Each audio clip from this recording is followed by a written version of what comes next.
ya tidak terlalu jelas, tapi kalau sudah bahasanya sudah menjadi dewasa, dia menjadi indah katanya seperti itu. Tapi saya juga tidak tahu indahnya bagaimana yang menurut mereka. Tapi kalau saya perhatikan ya pada umumnya sama saja. Itulah sebabnya Paulus tidak mengizinkan orang yang berbahasa roh itu mereka itu berdoa dalam jemaat karena tidak mengerti. Tapi menariknya ada-ada saja dari sebuah tafsir pendeta Niko ini. Dia katakan ya memang kalau dia berdoa dalam bahasa roh itu ya dia itu berdoa kepada Tuhan gitu ya. Kalau dengan apa? Kalau dengan apa namanya pikiran dia berdoa dengan pikiran dengan kata-kata. Itu saya juga bingung. Maksudnya apa? Dia karang dari mana? Kemudian dikatakan juga di situ ya dia juga apa namanya dengan tubuhnya dia angkat-angkat tangan. Itulah sebabnya mungkin di dalam gereja-gereja karismatik selalu katakan kalau orang tidak tepuk tangan, tidak sorak-sorak, dikatakan tidak menyembah Tuhan. Padahal tidak ada hubungannya orang angkat tangan, sorak-sorai segala macam, dia tetap menyembah Tuhan. Ada orang menyembah Tuhan dengan khusyuk, itu juga menyembah Tuhan, tubuhnya. Tapi kalau dikatakan dia harus tepuk tangan segala macam itu berarti menyembah Tuhan, itu namanya tubuh, jiwa dan roh menyembah Tuhan, itu tidak ada dasarnya. Itulah saya katakan dia menafsirkan Alkitab itu tidak ada dasarnya dan dia menafsirkan lewat pengalamannya. Dan repotnya lagi adalah keyakinan dari pendeta Niko ini menjadi keyakinan tata gereja yang ditetapkan dalam tata gereja Gereja Betel Indonesia. Di sana juga memang dikatakan bahwa Gereja Betel Indonesia mengakui bahwa tanda orang yang dipenuhi Roh Kudus adalah berbasar.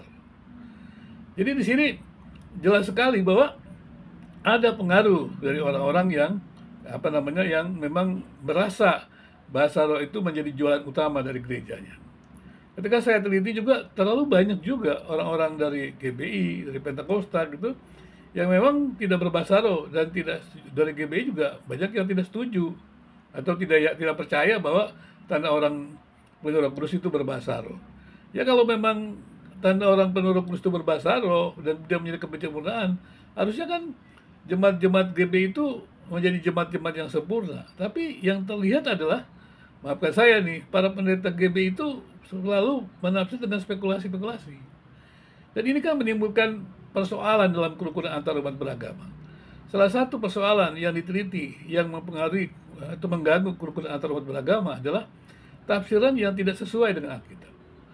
Jadi saya bisa bayangkan bagaimana teman-teman yang menjadi pendeta atau pendidikan yang serius, kemudian mulai belajar menafsirkan Alkitab, ya saya bisa bayangkan menghebohkan begitu. Jadi saya tidak juga kaget ketika pendeta Dr. Stephen Tong marah menyebut pendeta Niko kurang ajar. Dan memang kalau dalam teori tafsir itu kurang ajar. Maafkan saya nih. Kalau dalam teori tafsir kan kurang ajar. Bagaimana tidak kurang ajar? Maafkan saya Bapak Ibu semuanya. Terpaksa saya ini kan dari segi ilmiah. Bagaimana tidak kurang ajar? Dia tidak membuktikan pandangan itu benar atau tidak, tetapi dia sudah mempromosikan. Harusnya kalau dia memang seorang ilmuwan gitu ya, yang tidak kurang ajar gitu, ya seperti beberapa ilmuwan kan banyak di medsos yang kurang ajar, maafkan saya.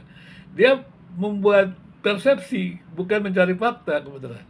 Jadi membuat kebenaran, menciptakan kebenaran berdasarkan persepsi, bukan fakta. Nah ketika apa namanya peneliti itu mengatakan orang harus berbahasa lidah, harus berbahasa roh dan sempurna, dia nggak punya bukti-bukti seperti itu. Walaupun memang tadi saya katakan di tata gereja di gereja Betel Indonesia mengatakan orang yang penuh Roh Kudus harus berbahasa roh.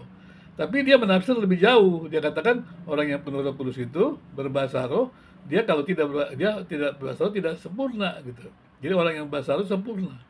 Nah, saya juga nggak tahu konsep sempurnanya apa karena memang kemampuan penelitian-penelitian Niko ini kan lemah sekali ya gitu. Tadi saya katakan penelitian teologinya tidak paham, apalagi juga penelitian-penelitian sainsnya. Tentu saja dia tidak paham. Karena lihat dari apa?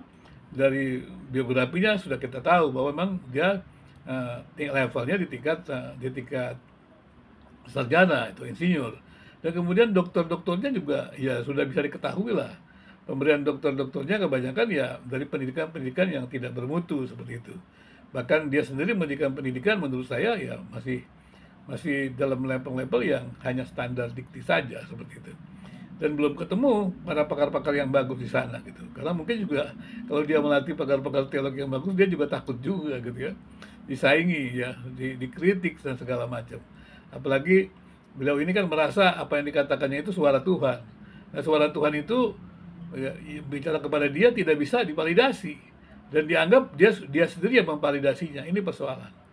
Jadi saya akan menjelaskan lagi beberapa pandangan saya tentang apa bahasa roh, kemudian juga penerapan bahasa roh seperti itu yang dikatakan oleh Pak Niko tersebut, bahwa pernyataan bahwa orang yang berbahasa roh itu sempurna gitu, orang harus berbahasa roh itu sebenarnya sebuah keyakinan. Dan kemudian jangan mengatakan juga orang yang berbahasa roh sempurna berarti gereja-gereja yang tidak berbahasa roh itu tidak sempurna. Itu kan mengganggu kerukunan beragama. Kalau ada buktinya silakan. Tapi perjalanan perjalanan apa namanya penelitian saya bertahun-tahun tidak ada buktinya.